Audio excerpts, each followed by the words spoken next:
It's space weather.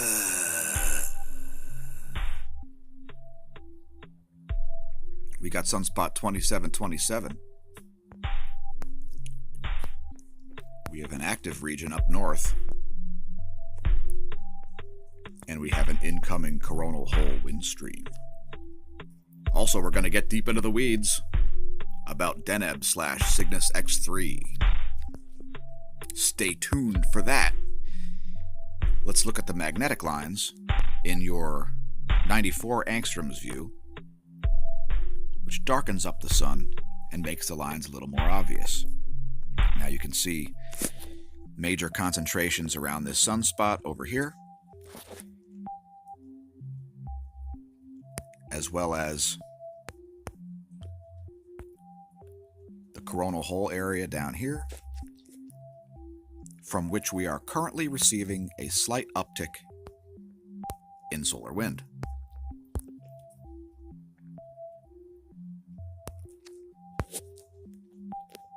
What am I looking for here? There we go. Let's look at a view we don't usually use, 1700 angstroms.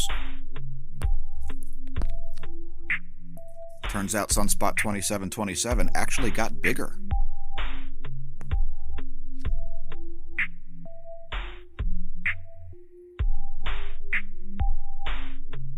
But then it got smaller. See, it grows right there. And now it shrinks. Yep, it's degrading. In fact, I think it's actually gone. Anyway, let's look at the real-time solar wind. I know one of the commenters yesterday was asking about this, and of course, we will leave a link in the description. So, the BTBZ is nothing too noteworthy. We've got some phi angle shifting there. I mean, we're getting a signal more like 300, which is not what you would expect. See if that shrinks down to that 135 line or so, which is what we would expect from that coronal hole. There has been an uptick in the solar wind density. It's up to 10.36 protons per cubic centimeter, and the solar wind speed is only at 333. So we're looking for that to increase throughout the day today. Now, regarding the earthquake situation, another pretty spooky earthquake happened. Let's go back. How long ago was it?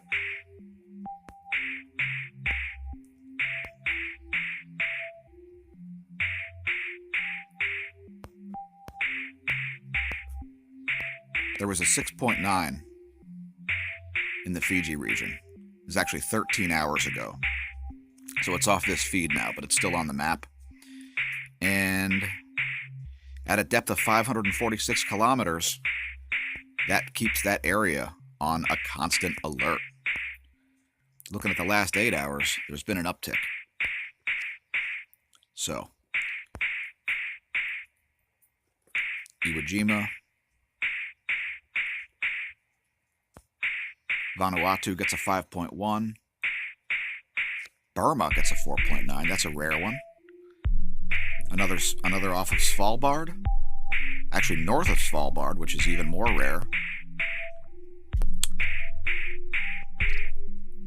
5.0 in Japan. All right, moving on. Look at spaceweathernews.com to get the inside skinny on the real data. What do we got? Well, just after yesterday's update, we've got a small B-class solar flare, which undoubtedly came out of sunspot 2727.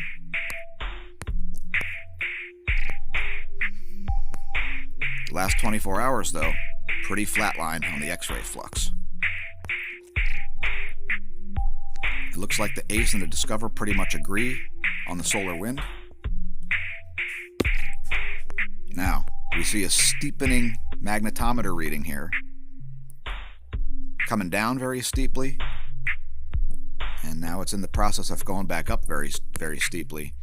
At the same time, we're getting the KP index off the floor. The KP is now at 2, which means the cosmic ray alert has been lifted.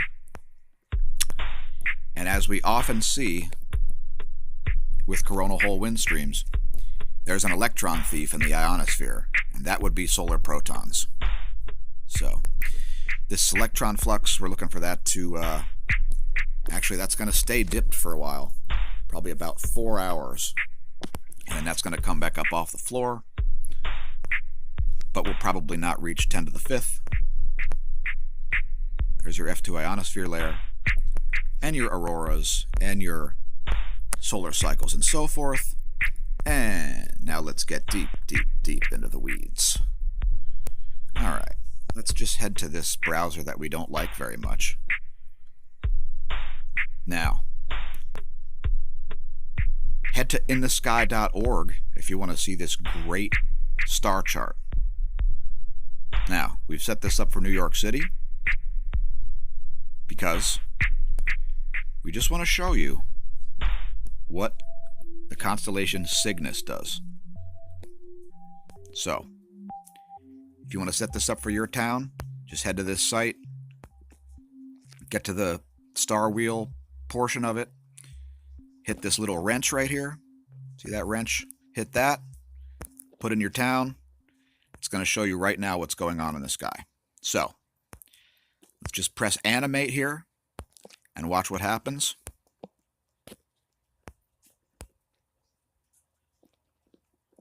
I like to orient myself to the south because it tells me where the ecliptic is. Now,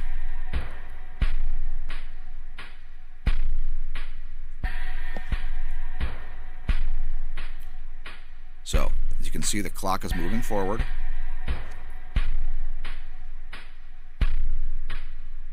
Let's just let this go forward until 9 a.m.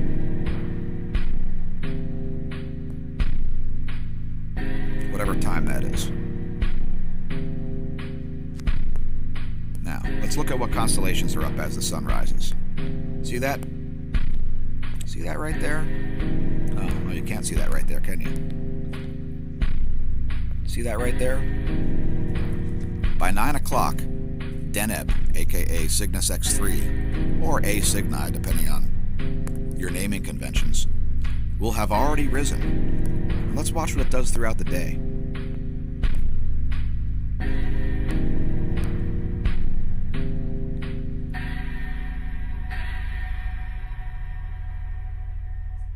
See how it's rising higher in the sky?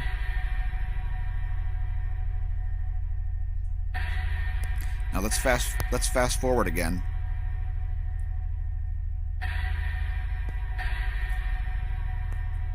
Now you'll see, what is that, 11 a.m.? By 11 a.m., Cygnus is way up in the sky. And anyway, just play with it. Why are we showing you this? Because Cygnus X-3 is probably one of the most important star systems in the entire galaxy, at least from our perspective. Why? Well, first of all, it's tough to measure the distance to Deneb. We're not even going to get into parallax. Here's an optical image of it. Deneb is the brightest single object that you're able to see with the naked eye. Why is that so significant? Well, Cygnus X-3 is a strange system. Cygnus X-3 is what we call a high-mass X-ray binary. What does that mean? Well, what that means is that Cygnus's binary system contains two stars. One of them very bright, and one of them kind of sneaky. So you've got this object here, which is a blue giant, a very hot, very large star. And orbiting it, you have this object, which is a compact, ultramassive radio source. this orbit gets completed, this is only 4.83 hours.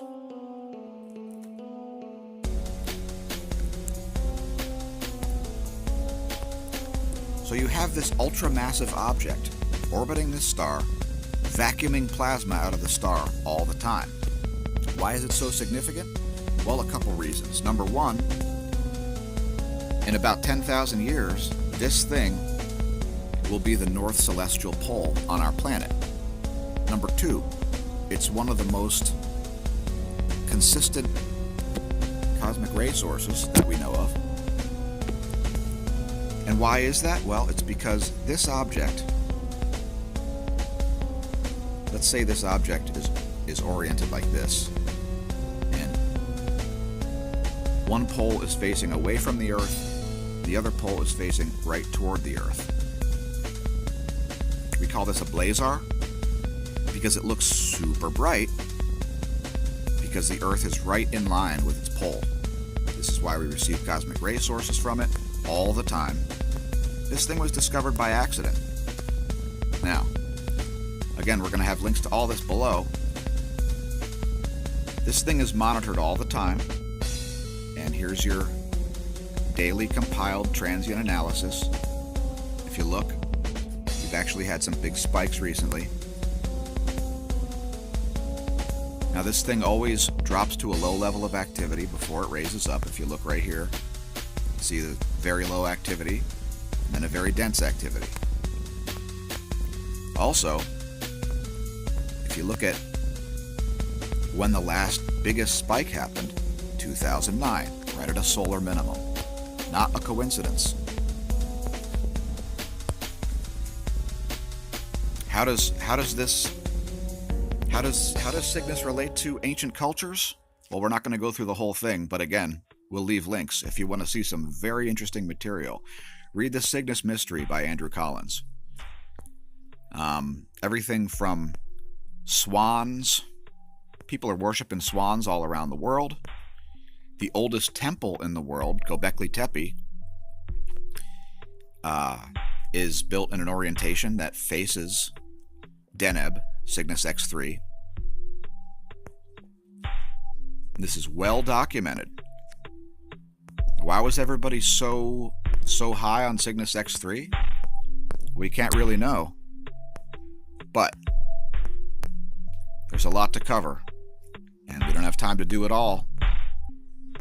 But seriously, read this article. It's pretty interesting. Everything from the stork delivering babies to your spirit returning to the sky world via Cygnus. It goes on and on and on with ancient human mythology.